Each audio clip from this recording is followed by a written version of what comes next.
Tes. Ayo Le sayang. Loh. Ayo Le. Sampeyan kok nek main maju kok kasih nyangoni nak. Ayo Le. Digolongno aku mbek bunda, digawe tuku jaket AAP. Ayo Le. Jadi halal kok Le. Ayo ganteng. Mau duit dari ini. Anaknya wali yang kita kalau duit. Udah ya, itu tadi anaknya Yai Agung kan penasaran kan? Ya, cili-cili ongene harus kaji 2 kali. Awalnya dewe katanya enggak kaji, nyari mbok. Mudah-mudahan kita diberi panjang umur dan bisa pergi haji ya. Amin. Kalau umurnya sudah nggak dihitung anjene ya anak kiai ya ora heran. Nek bermelek ngene ae ya wis. Mendapatkan ridha Allah, masuk ke surganya Allah. Orang senakal apapun, sebejat apapun, tetap bercita-cita ingin masuk surga. Betul? Betul? Orang senakal apapun, sebejat apapun, tetap kepingin masuk surga. Misalnya, ono bocah lanang nawakal heran, wis gak pernah sholat, gak pernah puasa, ada pengajian malah dirusui sama kiai, benci luar biasa, suka bikin onar di kampung, wes pokoknya jadi garangan, tukang nyolongi ayam, gak pernah ada mangga tua. Dia lewat di bawah pohon mangga itu, mangga rontok sak gelangsing-gelangsing. Penggaweannya mendem. Satu ketika pas mendem oplosan, kelepek, mati. Tetangganya kan gergeten, iki dudu menungso. Wis ora usah diapa-apa nih, kedone lemah digelundungno, diuntel-untel, ditekuk-tekuk, dipendem, diurugi, wis beres. Kira-kira keluarganya nelongso napa mboten? Nelongso. Ya pasti nelongso. Inginnya juga tetap dimandikan, dikafani, disolatkan, bahkan diundangkan tetangga-tetangga, minta didoakan, ampuni dosanya, masukkan ke surga. Mudin nilai ndonga yang merem-merem. Ya Allah, panjenengan ngapunten dosane niki. Malaikate biyu. Bocah kaya ngono dapurane kok. Padahal misalnya sampeyan jadi Tuhan. Misalnya ada anak yang modelnya kayak gitu, itu sampean masukkan ke surga apa ke neraka? Nah iya, tapi tetap semua orang itu ingin menggapai wa fil akhirati hasanah. Dan salam alaika salamatullah alaika. Kita persilakan untuk duduk kembali. Terima kasih semua. Kalau Pak Suganda nggak ada yang berdiri gimana toh Mbak? Menghormati Yai loh, teko kok nggak berdiri. Dia mengkomentar sudah kita akan berdiri.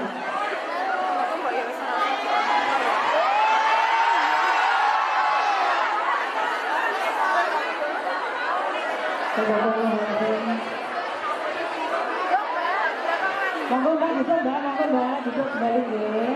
Terus. Terus duduk kembali nggih.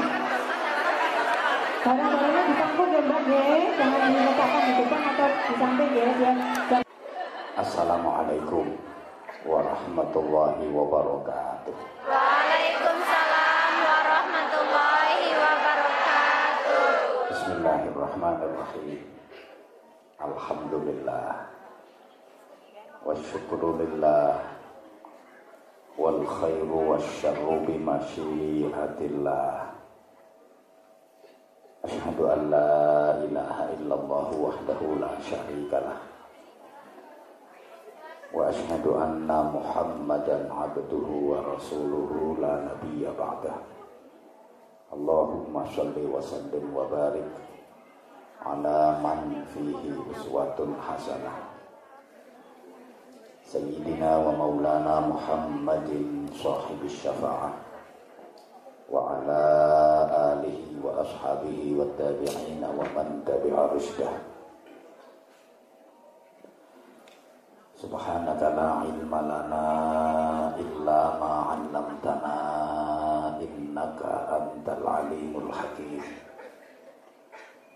Rabbi shrah li sadri wa yassir li amri wahlul 'uqdatam min lisani yafqahu qawli waj'al li waziran min ahli Rabbana iftah bainana wa baina qaumina bil haqqi wa anta khairul fatihin.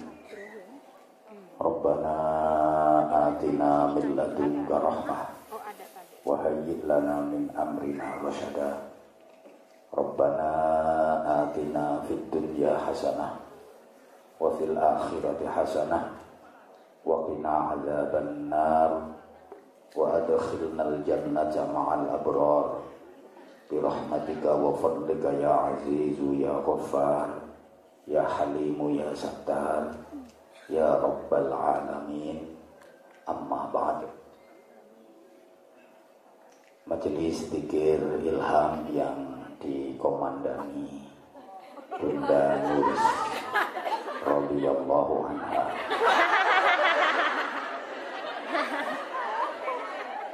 bersama Majelis Ta'lim Raudhatul Jannah serta jamaah sekalian.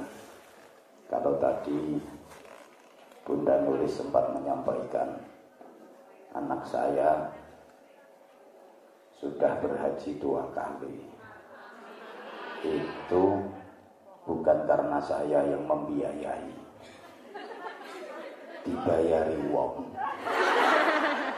Jadi ada travel yang ingin saya membimbing jamaahnya, kemudian anak saya katut. Bahkan kemarin saya baca ada yang protes, itu pelanggaran. Usianya belum 17 tahun, kok sudah berangkat haji. Apa diperbolehkan di Indonesia? Boleh. Kalau tidak pakai visa reguler.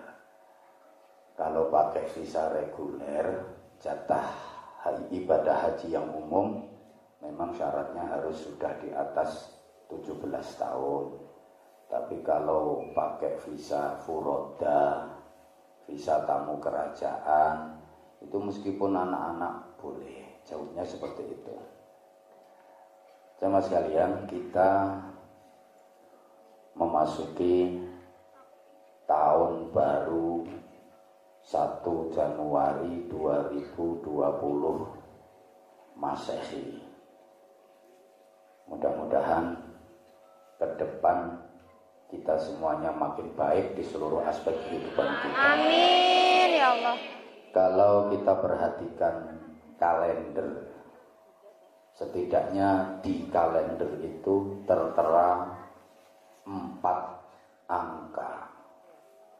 Kalau kita jeli, ada 4 angka di kalender itu sebagai pertanda bahwa setidaknya kita dikenalkan dengan 4 pergantian tahun. Jadi tahun baru yang kita kenal itu setidaknya ada 4.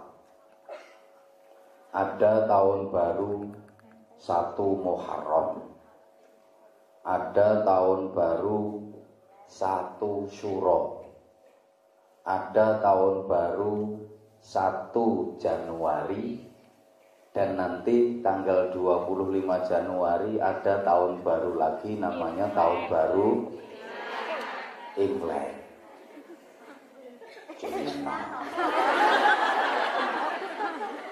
Jadi ada 4 pergantian tahun setidaknya yang kita kenal.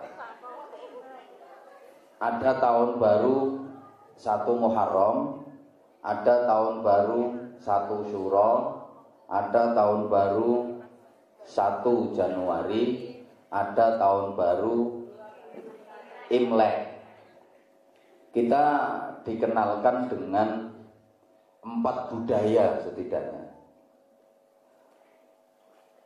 Tahun baru 1 Muharram itu tahun baru Islam, tahun barunya orang yang ikut ajaran-ajaran Islam. Tahun barune wong-wong sing melu Gusti Allah. Tahun baru 1 Suro itu tahun baru Jawa. Tahun barunya wong-wong sing melu simbah-simbah. Tahun baru 1 Januari itu tahun barunya kelompok menengah.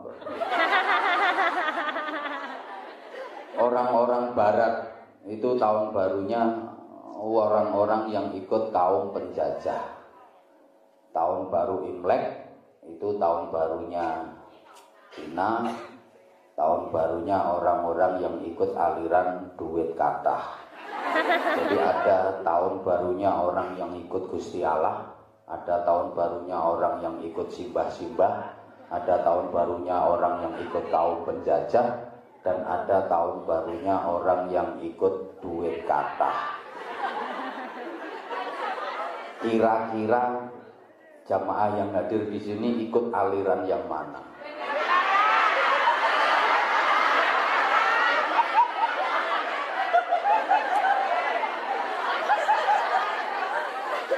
Satu Muharram itu disebut tahun baru Islam.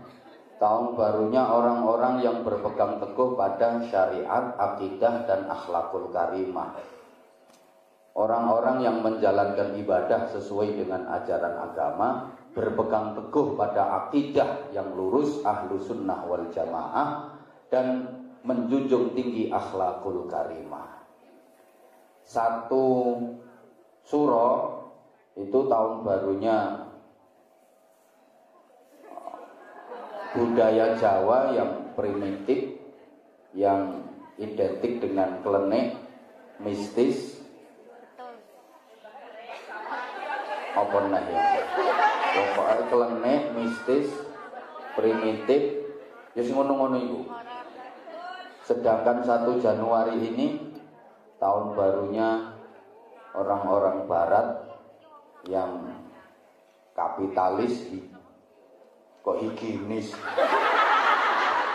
hedonis, kapitalis, materialis, yang pragmatis. Pokoknya gak ngerti ya wis. ISIS, mistis itu yang Jawa. Kemudian tahun baru, satu lagi ya, kita pun nggak bisa lepas dipengaruhi oleh budaya Asia Pasifik, terutama Cina, yang punya prinsip bahwa hidup itu hanya di dunia saja, tidak ada kehidupan setelah kematian. Jadi lek wis bar mati yo wis entek ceritanya. Nah, misalnya perjalanan waktu ini kok dibikin bersamaan. Jadi 4 tahun baru ini misalnya kok pas bareng dalam satu hari. Dan semuanya dirayakan. 1 Muharram dirayakan di masjid, acaranya ngaji. 1 Suro dirayakan di laut, acaranya larung sesaji. 1 Januari di lapangan lebar luas alun-alun, acaranya penyanyi campur sari dan kembang api. Sedangkan Imlek acaranya barongsai.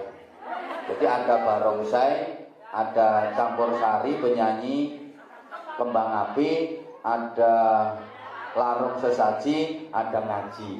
Kira-kira yang paling sepi yang mana?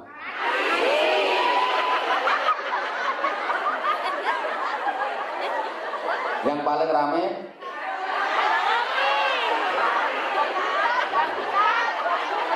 Alhamdulillah, hari ini meskipun ada yang bertentangan dengan hati nurani, setidaknya kita dipaksa oleh Allah untuk kumpul ngaji di sini. Kita berharap mudah-mudahan apa yang kita harapkan, apa yang kita cita-citakan ke depan bisa tercapai. Amin. Kemudian hajat-hajat kita fiddin wa dunya wal akhirah dikabulkan oleh Allah Subhanahu wa taala. Amin. Saya hanya ingin mengingatkan kembali bahwa manusia hidup pasti punya harapan. Ada harapan-harapan asasi yang semua manusia pasti ingin tapi kadang-kadang tidak bisa mencapai. Setidaknya ada 6 harapan asasi hidup manusia muslim muslimah agar hidup kita benar-benar bermakna dan berfaedah. Allahumma sholli ala Muhammad. Ini saya mengingatkan kembali dulu. Wong judulnya Sehari Bersama Anwar Zahir. Tapi aku nggak mau kalau sehari. Nyonyol nang kene terus. Enggak sampai sehari lah. Secukupnya saja. Asal jenengan sudah belenek memandang rai saya, silakan tinggalkan tempat ini.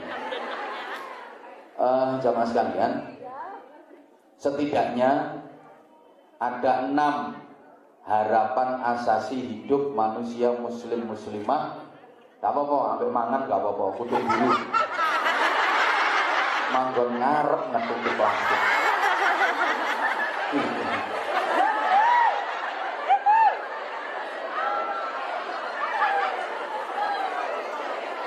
Agar hidupnya bermakna, setidaknya ada 6 harapan asasi.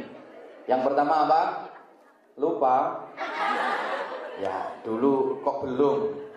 Tahu sekarang lupa. Pertama, hidup itu harus selamat. Yang kedua, hidup itu harus sehat. Yang ketiga, hidup itu harus bisa merasakan nikmat. Yang keempat, hidup itu harus manfaat. Yang kelima, hidup itu harus terhormat. Dan yang keenam, hidup itu harus sukses dunia akhirat. Tidak usah banyak-banyak, 6 saja ini. Dan kita sebenarnya diingatkan setiap hari tentang 6 harapan asasi hidup manusia ini. Yang pertama apa? Ayo oh. Maka kalau aku ngomong itu didengerin sayang. Ini juga merupakan doa. Dan doa itu harus realistis ya. Doa itu harus masuk akal. Jadi berdoa kalau nggak realis itu pelecehan gitu. Kayak sampean misalnya berdoa, ya Allah jadikan aku istrinya presiden. Itu namanya doa yang Tidak realistis. nggak realis. Ya Allah panjenengan maha kuwasa, ya Allah jenengan pun pengalaman dados pangeran Gusti.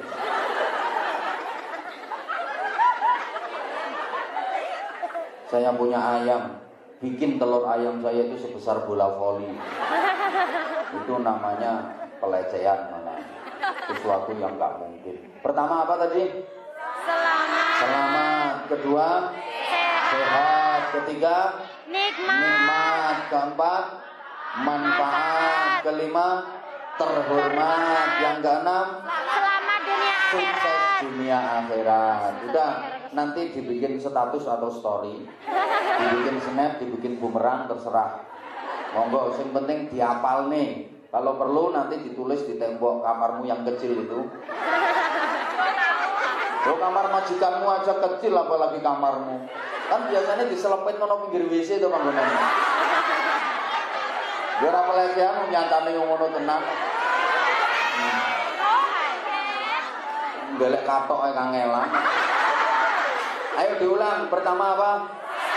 Selamat. Yang kedua, sehat. Yang ketiga, nikmat. Yang keempat, manfaat. Yang kelima, terhormat. Yang keenam, sukses dunia akhirat. Nah kayak gini dong, udah cantik, pinter. Bedol dasar. Pertama, hidup itu harus selamat. Dan kita diajarkan untuk itu. Semua ingin selamat. Bahkan orang mati saja didoakan agar selamat. Maka kalau kita melewati makbarah, dianjurkan untuk mengucapkan salam, mendoakan penghuni makbarah, mendoakan penghuni alam kubur agar mendapatkan keselamatan. Assalamualaikum dar qaumin mu'minin wa inna insyaallahu bikum lahiqun. Enggak hafal? Pantes. Penggaweane mosok Yesus. Gini loh. Kalau Anda melewati makbarah suka mengucapkan salam, Maka nanti ketika Anda sudah menjadi penghuni makbarah, orang-orang yang melewati kuburan Anda pun akan mengucapkan salam. Nek saiki sampean sik urip gak gelem salam ketika melewati makbarah orang Islam lho ya. Kok nang kuburane sini assalamualaikum. Enggak usah. Gak masuk. Lek saiki sampean sik urip nek lewat kuburan gak gelem ngulo salam, engko giliran sampean mati, orang-orang yang lewat kuburanmu males ngucapno salam. Nah, salam itu bermakna doa. Assalamualaikum, semoga keselamatan itu atas kalian semua. Lagi loh, apike wong Islam. Jangankan dengan yang masih hidup, dengan yang sudah mati saja masih nyambung komunikasi, masih saling mendoakan. Ini ajaran. Jadi sekali lagi ini juga merupakan dalil bahwa mendoakan orang yang meninggal itu pasti sampai. Karena ada kelompok-kelompok yang mengatakan doa untuk orang yang meninggal itu nggak sampai. Salah satu dalilnya yaitu ketika kita lewat makbarah aja diperintahkan untuk mengucapkan salam, dan salam itu bermakna doa. Berarti kita mendoakan orang yang sudah meninggal. Begitu kok nggak sampai loh. Gak usah bahas ngono-ngono itu tambah ngeluh. Makanya saya sering bilang ketika ada orang yang mengatakan siapapun dia, ustadz siapapun dia, kalau dia bilang mendoakan orang yang sudah meninggal gak akan sampai, gak usah didengerin. Orang itu ngopinya kurang jauh. Terus ngomong, Allahumma sholli ala Muhammad, Allahumma sholli ala Muhammad. Apalagi dengan sesama muslim, muslimah yang masih hidup, setiap berjumpa dianjurkan untuk mengucapkan salam. Assalamualaikum.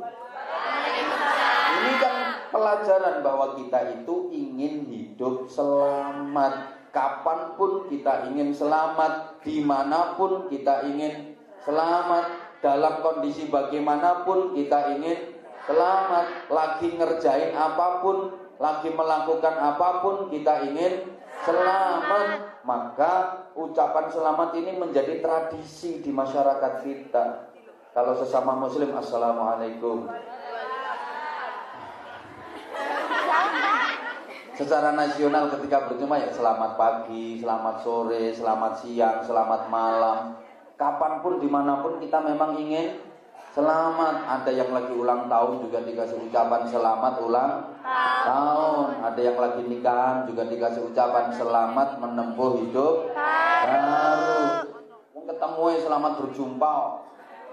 Ada yang lagi bepergian ya selamat jalan. Kok selamat tinggal ya? Ketoro berpegatan ini. Ini ada selamat tinggal, selamat berpisah, macam-macam. Ini bukti bahwa kapanpun, dimanapun, dalam kondisi bagaimanapun kita ingin selamat. Kayak ini kan banyak ucapan selamat tahun baru. Lagi lebaran ya selamat hari raya Idul Fitri, Idul Adha. Pokoknya gitu. Selamat, selamat, selamat, selamat, selamat, selamat, selamat, selamat, dan selamat. Itu menjadi tradisi. Orang Jawa juga begitu. Sugeng enjing, sugeng siang, sugeng sonten, sugeng dalu, sugeng nggih rawuhipun. Sugeng itu kalau laki-laki bilang ke perempuan. Kalau perempuan ke laki-laki nggih lujeng, biasanya gitu orang Jawa. Lujeng soalnya alune ten ngajeng. Kalau sugeng itu susunya agung. Sembuh. Ben gak ngantuk. Nah. Itu sampai di kendaraan-kendaraan besar itu di bak belakangnya biasanya utamakan selamat. Karena memang kita hidup ini ingin selamat, tapi ternyata tidak mudah loh untuk mendapatkan hidup selamat itu. Gak mudah. Kadang-kadang mesti hati-hati seorang selamat kok. Bahkan sekarang banyak anak-anak muda yang dalam bergaul tidak selamat, kecelakaan, akhirnya terlibat pemilu, perkawinan hamil dahulu, LKMD, lamaran keri meteng, bahasa Inggrisnya the tengkek biri, meteng dikek rabi lari. Ada yang sudah jadi pejabat saja nggak selamat. Ceblok ya Ben. Biayaan doang.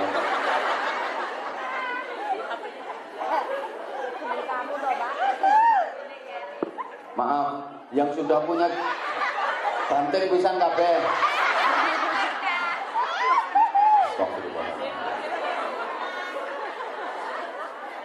Udah. Wong sing wis dadi pejabat yang kadang-kadang gak selamat, ada nggak pejabat yang tidak selamat? Banyak. Yang jelas kita semua pengen selamat. Sampai orang Jawa itu punya anak yang dikasih nama selamat. Kalau Arab ya Abdus Salam, Nur Salim, Salamun, Salimun. Nek wedok ya Salma, Silmi, Salama. Itu karena memang semua pengen selamat. Sampai masyarakat kita punya budaya namanya selamatan. Karena ingin selamat. Mudah-mudahan kapanpun, dimanapun kita senantiasa diberikan keselamatan oleh Allah Subhanahu wa Ta'ala. Oh, selamat itu penting. Orang sakti itu kalah sama orang selamat, betul? Betul. Sakti ini gak selamat dia nyonyor.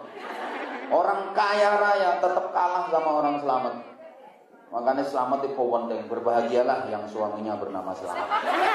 Karena dia selalu didampingi oleh keselamatan, selalu didampingi oleh selamat. Wes. Sekarang yang kedua, gak suwe-suwe.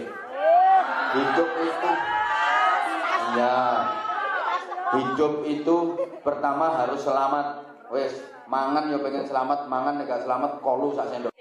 Sehat. Maka setiap berinteraksi, interaksi itu bahasa Inggrisnya serawung, gembul karo masyarakat, dengan relasi, dengan teman, kita selalu dianjurkan agar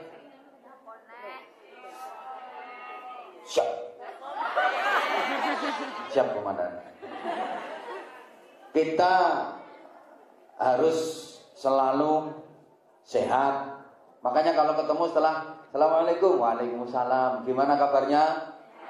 Sehat. Mesti jawabnya begitu. Walaupun lagi sakit, ketika ditanya gimana kabarnya? Sehat. Padahal raine tempelan koyok 4 Gak ada orang gimana kabarnya sehat? Sehat apaan? Bar mencret ping 2 semencret apapun ketika ditanya jawabnya tetap sehat. Yang nanya juga gitu, gimana kabarnya, sehat kan? Enggak ono. Piye kabare gering to? Enggak ada. Mesti sehat kan? Alhamdulillah sehat. Tapi yang ini sehatnya orang sudah sepuh, sehatnya orang sudah tua. Lungguh sering alean. Itu tandanya sudah belum sudah mulai berkurang kesehatannya. Oh, duduk di majelis ini loh, sak jam kok aleane nganti ping 7. Itu berarti sudah harus mulai introspeksi bahwa usianya sudah banyak bertambah apa berkurang? Lungguh suwe titik, gringingen, kesemutan, itu tandanya sudah berkurang. Ada yang sudah begitu? Alhamdulillah. Ya harus ngaku. Sehatnya orang tua beda sama sehatnya yang masih muda. Beda dong. Kalau masih muda, sehatnya betul-betul prima. Kemana-mana tangan kosong berani. Emang masih muda. Tapi kalau udah tua, biasanya kalau pergi itu sudah mulai bawa senjata. Coba. Kalau masih muda, di tasnya itu mesti kosmetik lengkap. Sing wedak, sing lipstick, sing gintu, sing eyeshadow, sing blush on. Cermin nggak pernah ketinggalan. Parfum sampai pengharum kelek. Tapi kalau udah tua, di tasnya itu apa yang dibawa? Balsem, minyak kayu putih, Remason, minyak angin, minyak kayu putih, aromaterapi. Betul? Saya beberapa waktu lalu pernah ngaji bareng sama pejabat-pejabat ya. Nah, kebetulan waktu itu badan saya lagi kurang sehat. Bentar-bentar bersin. Itu pejabat yang pas di samping saya nanya, "Pak Ustaz, flu ya?" "Iya kayaknya." Saya ngomong iya kayaknya itu, kanan kiri itu semua langsung ngeluarin minyak angin. Aku mikir, ya Allah, pejabat loh sing bawa senjata minyak angin. Nah kalau perempuan udah agak tua, mau tidur itu nggak bisa terpejam matanya sebelum pegang dua senjata. Biasanya gitu. Iya, tangan kanan itu pegang botol diisi air panas untuk menyekat tubuh, tangan kiri pegang minyak kayu putih untuk tolak bojo. Tolak angin yang tangan kanan tadi, botol Orson dikasih air hangat untuk menyekat tubuh, itu tolak angin. Sedangkan minyak kayu putih dipegang di tangan kiri untuk tolak bojo. Perempuan kan suka nakalan kayak gitu. Kalau lagi capek, lagi males, melihat suaminya kok semangat berapi-api, sebelum suami masuk kamar, blonyoan minyak kayu putih. Ternyata suaminya ndablek, sudah blonyoan minyak kayu putih kok panggang ngeyel ae, tambah remason. Remason belum mempan, labur pagoda. Masih belum mempan, parut ke berambang. Kena parutan berambang senjata pamungkas. Yang lanang balik cengkelak, putuslah harapanku. Coba ngomong pengalaman. Ya enggak lah, istriku enggak kayak gitu. Nek bojoku anytime already stay. Allahumma sholli ala Muhammad. Allahumma sholli ala Muhammad.